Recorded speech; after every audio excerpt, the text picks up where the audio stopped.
What if you were in charge of a spanning tree deployment?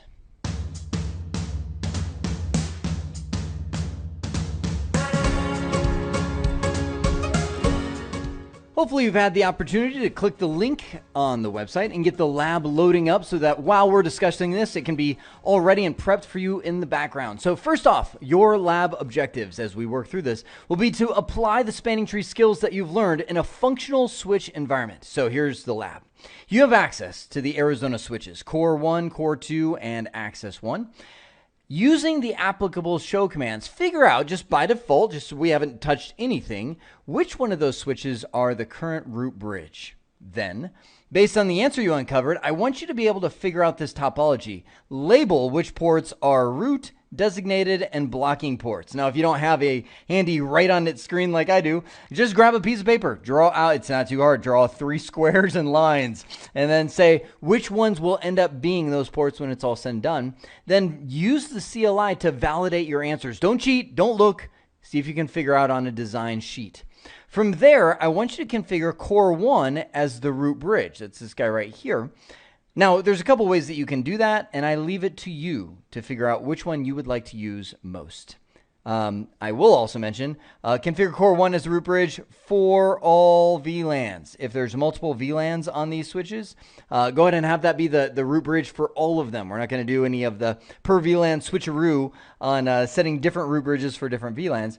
Then I want you to re-identify on paper, which ports on the diagram are root, designated, and blocking ports. This is a skill you so need to be able to do without just going to the CLI and being like, oh, there's the answer, right? So on paper, figure that out, write in all of the correct port assignments, then use the CLI to validate the ports that you've adjusted as expected. Now, as always, I want you to do this lab on your own. So I'm going to flip back to the screen. I want you to hit the pause button, give that a try. Then I'll come back and do the walkthrough together. So ready, set, pause. Did you do it? Hopefully you did. Let me erase all this stuff off of there and let's do it together. So first and foremost, let's get into the lab and identify which of these switches are our default root VLAN. All right, I'll just leave the rest of it. It's fine. So bring it back. Oh, I thought if I talked enough, it'd be ready. Oh, hold on. There we have it. The lab has shown up. Okay. So in identifying which one is the current root bridge, we just need to go on to any one of the switches and type in show spanning tree. Just use Access 1 because I'm right here. Well, that was easy. It comes up and says, this bridge is the root. Now, there are multiple VLANs. So you can see for VLAN 10, this bridge is the root. For VLAN 20, this bridge is the root. If you would have been on one of the other switches, if you chose to start there and do it as show spanning tree, it would actually say, hey, the root bridge, the one that is the root, is going to be out my port gig 1/0. It's a cost of 4, which is gigabit Ethernet. So you would simply trace the line, whether that would be a show CDP neighbors, whether it be looking at the network diagram, and that would lead you to Access 1. Okay, good. So with that being said, I'm going to come back here and say the current root bridge is Access 1. And by the way, just about everything with spanning tree orbits around that show spanning tree command. So based on the answer that we uncovered, which ports on the diagram are root, designated, and blocking? Okay, so I'm actually going to say Access 1 is going to be the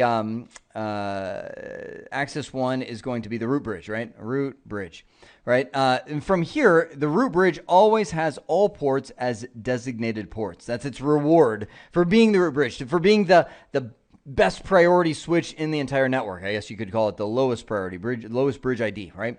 So from there, we look at the other switches. Okay, Core 1, Core 2. This part's easy. They're going to find the best way to get around the network, and that will be their root port. Now, we can validate that all the ports are 1 gigabit per second, but I'm not going to throw multi-speed links in there. So they're all a cost of 4. So this would be the lowest cost for each one of them to reach the root bridge.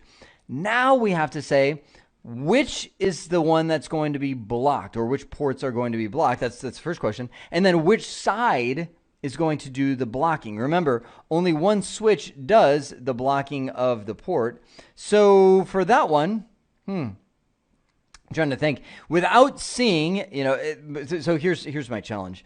I want the way that you would find that out is you would, the first priority, the first way that you would say, this guy or this guy is going to block his ports is going to be the one with the lowest cost to the root bridge. Well, in this case, they're both equal. They'll both have a cost of 4. So it's going to go down 1 and say, okay, it's the one with the lowest bridge ID. Well, if I go on there and find out which one has the lowest bridge ID, the way I'm going to do that is by using show spanning tree, which will show the ports and kind of give away the answer.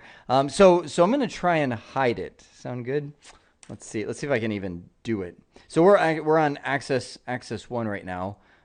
Core, don't look. Hang on. Close your eyes. Good. Are they closed?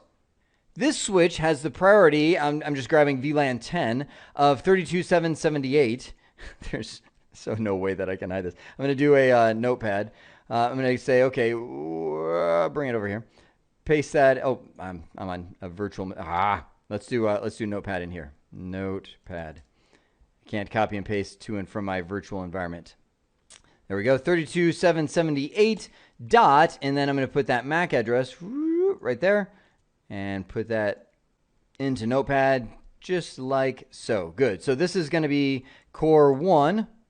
Enter down, and I'll go over to core 2 and do a show spanning tree VLAN 10. And yes, I know you can see the answer if you look at the ports, but let's do it the right way. I'll paste that in there, and it also has 32.778. So looking at it this way, again, if you weren't able to, that's not helpful. So I'm going to do core 2. They have. Oh, wait a sec. Oh my goodness, I was highlighting the root ID. Oh goodness. In so trying to hide the answer, I was highlighting the wrong one the whole time. So I'm sure some of you were like, wait a sec, that doesn't make sense. So we'll paste that in there and then come back here, paste this in here. Now remember, the one with the lower root or lower bridge ID is going to be the one that does not block his port. The one with higher bridge ID is going to be the one that blocks his ports, right? So looking at these two, we've got the first difference right here. So you can see core 2 actually has the higher, again, I'll notepad it for you, higher bridge ID, right? So because of that, this one's the preferred. It's going to be the one that has designated ports, whereas this one's going to block it. So let's go back to our diagram right here. Remember, in the spanning tree algorithm, one side will light up designated ports, which can only have 1 per segment. The other side will end up blocking. So this is the labels of what our switch topology ends up looking like. All roads lead through access 1. This redundant link between core 1 and core 2 ends up getting blocked. And I know some of you had your eyes open. I know it's kind of sitting there the whole time. So if you look right here, we can validate. Yep, this is the root port. Core 1, gig 1/0, which is right here. That's the root port. We identified that correctly. Gig 1/2 and 1/3, which is right here and here, are considered the designated ports, right? And we identified those correctly. And if we come over here to core 2, you can see that right here, gig 2/2, right there, is identified as the root port.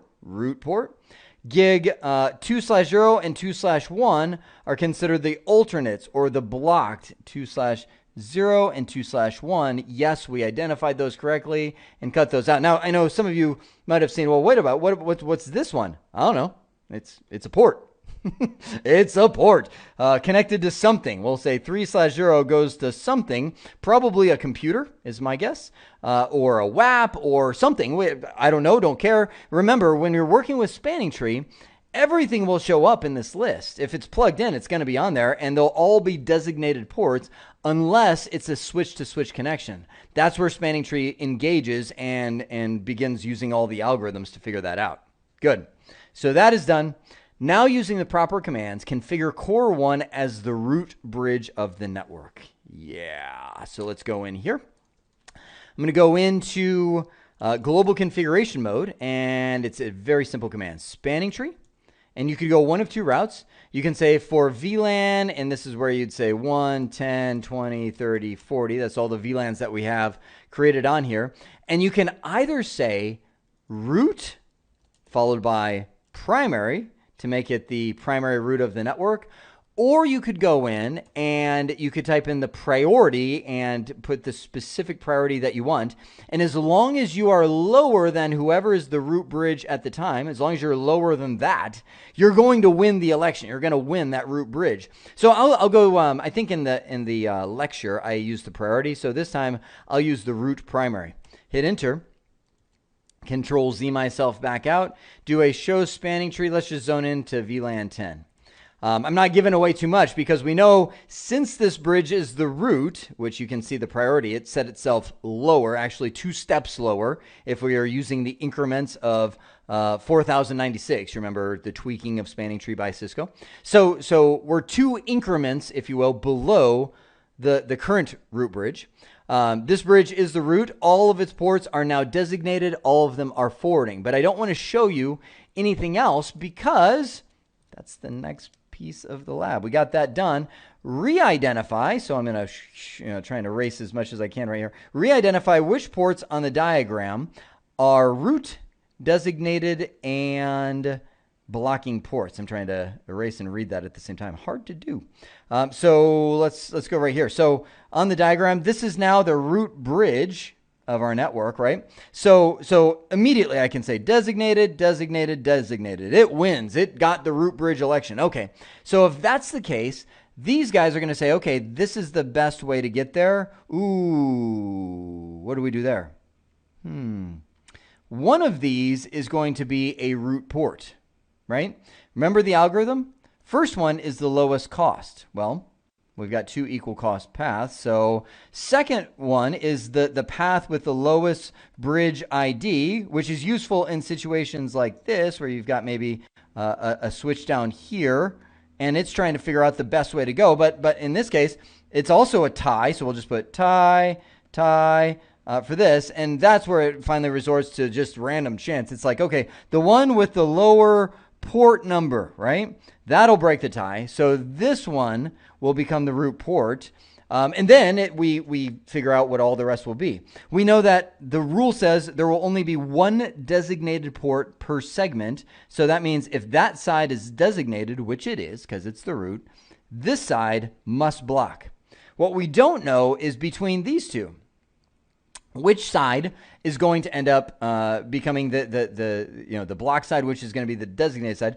I would suggest, without showing you the port output, because I know we can't, it's hard to just block our eyes and pretend to see just a portion of the screen.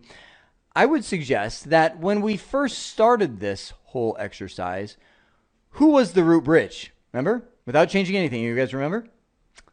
Access 1, right? This guy just became the root bridge by default. That's what we wrote down in the notes. So chances are pretty good that he has what? A higher or lower bridge ID compared to core 2? Lower, right? Because if he became the root bridge by default once, then by golly, he must be lower than core 2. And that's the tiebreaker. It says, okay, well, first off, if he has a better cost path, but he doesn't, it's a cost of 4, and this is a cost of 4 to reach the root bridge. It's going to say, okay, well, who has the lower bridge ID? And this guy does. So if our theory proves correct, he should get the designated port, and this guy should get the blocking port. Fair enough? Think we should verify? I don't either. I was just saying we could. No, just kidding. So we'll bring it up right here. Core 1, we see its output. Everything's designated, right? Just so we have a slimmed down version, I'm going to hit show spanning tree for VLAN 10, but you can show all the VLANs if you want to in the lab. So this is Core 2, root port 2/1. Hang on. 2/1. Yep. Oh, what? What? Hang on. Root port 2/1. 2/0 is the alternate or block port. Now hang on. Let's think this through for a second. Gig 2/2. That's what we expected, right? Hang on. Let's go back here. 2/2. Yep, just like we expected. That ended up being the block one because that guy has the lower bridge ID. What I'm not getting is this little story right here. Wait a sec. I know what's going on here. I didn't even recognize it until I sat there and stare at this. This is great. Look, take a look at this. When it's talking about the lower port number, this is valid, but look at what happened here. When this lab was connected, this is a great discussion point. Look at this. When this lab was connected, we actually flipped the interfaces. We have 1/3, the higher port number, connecting to 2/0, the lower port number. And we have right here 1/2, the lower port number, connecting over here to 2/1, the higher port number. The mistake that I made was when I was saying the lower port number, I was saying that in this it's easy to do. It's easy to do because when you're looking at this, usually you don't do this kind of wacky cabling, right? To where you kind of have cables crystal across like this as you're doing it. Usually you have 1/3 on one side mapped to 1/3 on the other, and that's the way it goes. But the truth is, it's the lower port number on the higher priority switch. Right. Well, I shouldn't even say higher priority. I should say on the lower bridge ID switch, which is the higher priority. Right. This is the root bridge. He has the priority. He wins. It's actually going to be the lower port. So it's still the designated port. But when this guy's picking the port, he's actually going to pick the lower port number on the opposite side. Wow. I am so glad we ran into that because that is a point. You should note that down. And I'm guessing you struggled through it yourself when you're like, you're probably watching this because you're like, I did this all right. Now, see, it's tricky. It caught even me, and I even built the lab. So this is a perfect example of where those flipped interfaces will get you, because you got to remember it is the lower port number on the side with a higher bridge ID. So even though this is the root bridge, it's all going to be designated. This guy knows what port numbers are over there and will pick the lower port on the other side as the one that he is going to keep unblocked and set as the root port to the other side. Thus, 2/0 ends up becoming the blocked port. Whoo, Nelly. That was a good lab. That was a lot of good soak it in stuff.